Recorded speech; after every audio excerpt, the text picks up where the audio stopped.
My friends, I want to thank all of you who listened to my message, checked with YouTube and found that yes indeed, they had been unsubscribed without their knowledge. There are always some who say I'm making it up and YouTube does not unsubscribe people out of the blue, and to them I simply say, look through the comments section of my last video. There are many people who were surprised to find they are no longer subscribed, and I get messages like that every day. Thanks to everyone who shared that in the comments. Thanks for resubscribing and pushing the notification bell and supporting our mission to save pop culture. And if you are not subscribed, please do so. We need you. Thank you. My friends, I am getting absolutely overwhelmed with how much news is pouring in about Disney, Marvel, and Kathleen Kennedy. I'm having to do my best to prioritize in what order I get all this information out, but trust me, we have some blockbuster videos coming out in the next few days. Meanwhile, an article came out in Variety yesterday that was a treasure trove of inside information leaked to Variety from sources both anonymous and on the record, and that article is titled Crisis at Marvel, and it seems that Marvel is suffering as many slings and arrows as Disney at the moment. It seems that Marvel and Disney are beset on all sides by plagues of biblical proportions, and it was revealed that She-Hulk episodes, coupled with Marvel's incompetence, cost Disney $25 million a pop. Ha! Stay tuned to the end of this video, my friends. There's too much news to cover in a short amount of time. I need the full length of this video to get it all out, but trust me, it'll be worth it. Marvel is in deep shit, folks. Their plans for Kang being the big villain in Phase 5 of the MCU have crashed on legal rocks, and Jonathan Majors, who plays Kang, is facing all sorts of allegations of criminal misconduct. Shades of Ezra Miller, folks. This article goes into great detail about the quandary Marvel faces in moving forward with a guy who may well be convicted of actual crimes, which would severely impact Marvel's ability to, put him in movies and shit. Hey, if Major should be convicted of these allegations, maybe Kevin Feige could paint his cell green, turn it into one big green screen. Or shit, maybe they write it so that Kang gets jailed in the next movie at the end, and then he can make cameos from his cell moving forward. I'm spitballing here, trying to think like a producer. I don't know if Majors will be convicted, but if you're Feige, you better start planning for that possibility. A large part of the article is devoted to Marvel's Jonathan Majors problem, and it is a huge one because Kang was going to be interwoven into everything for years down the road. Should Marvel replace him with another villain?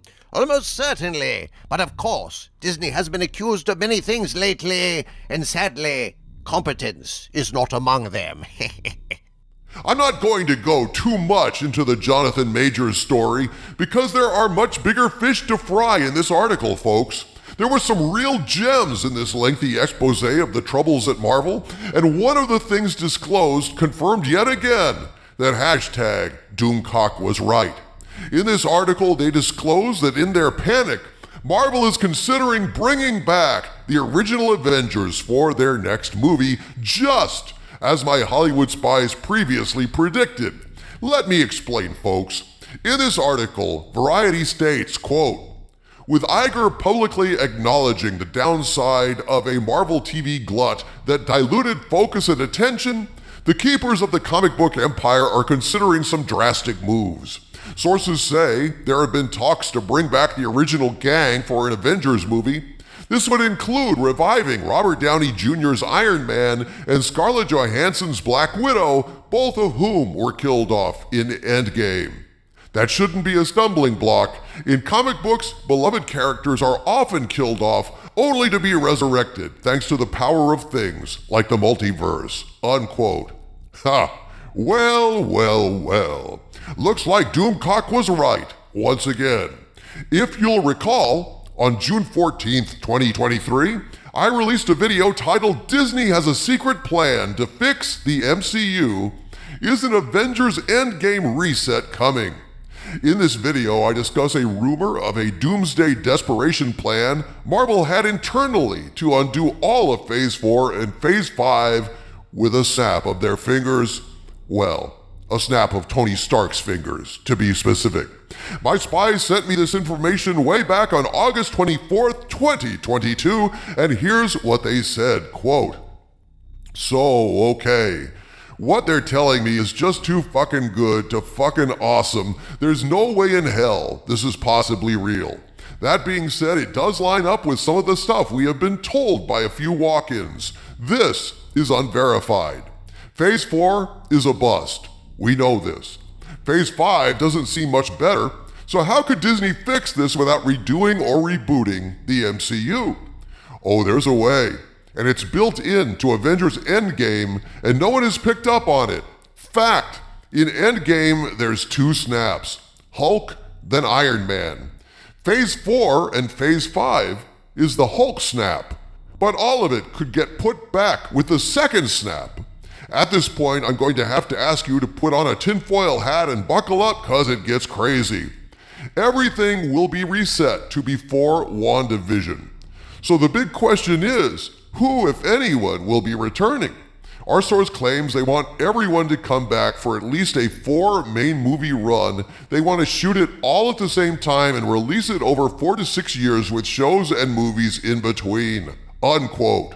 Folks, this was an in case of emergency break glass scenario inside Marvel. You see, Phase 4 and Phase 5, everything we've seen since Avengers Endgame has been off of the Hulk's snap. Tony Stark's snap would basically reset everything to the way it was before. Marvel is now officially in emergency mode, and this leaked idea in Variety is nothing less than a trial balloon. Clearly, they have the hammer in hand and are looking to break the glass, though they haven't committed to that for one reason, folks.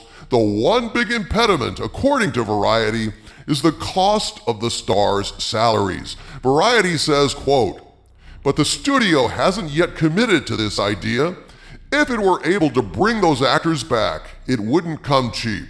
Sources say Downey Jr.'s upfront salary for Iron Man 3 was around $25 million. So Marvel is scared of spending $25 million, eh? Only where a major star's salary is concerned, because they sure as shit were willing to spend $25 million for an episode of She-Hulk. My God, man! It's full of suck. In this article, Variety discloses, quote, "Marvel was bleeding money, with a single episode of She-Hulk costing some $25 million, dwarfing the budget of a final season episode of HBO's Game of Thrones, but without a similar zeitgeist bang. The August 2022 series premiere at the El Capitan Theater foreshadowed what was to come 6 months later at the Quantumania bow. The She-Hulk special effects were out of focus in multiple scenes." Unquote. So how the hell could Disney spend $25 million on episodes of something as cringe as She-Hulk? Could this be possible? It's not only possible, it appears to be a fact, and Variety discloses why these episodes ran so far over budget, and that explanation? Gross incompetence. In the article, they state, quote, "Some internal sources suggest Alonso was a scapegoat and point to the She-Hulk VFX issues as a symptom of a deeper rot, namely, a lack of oversight on script development. In the original arc of She-Hulk, a flashback of star Tatiana Maslany's transformation into her Hulk character didn't take place until episode 8, the penultimate episode. But after Marvel's Brain Trust watched footage, it realized the scene needed to happen in the pilot episode so that audiences could see more of the character's backstory early. That meant that the VFX team was tasked with fixing the mess in post-production. The so-called bad VFX we see was because of half-baked scripts, says one person involved with She-Hulk. That is not Victoria. That is Kevin. And even above Kevin, those issues should be addressed in pre-production. The timeline is not allowing the Marvel executives to sit with the material." Unquote.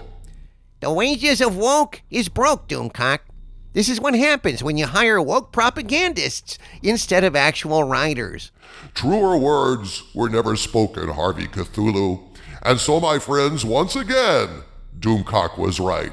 My spies called it. Although now that the snap option has been exposed, they'll probably use some other similar technique to bring them back if they pull the trigger on this. But never doubt my spies, folks. They had this story back in August of 2022. From the center of the earth, this is Dictor Van Doomcock bidding you all, my friends, stay angry.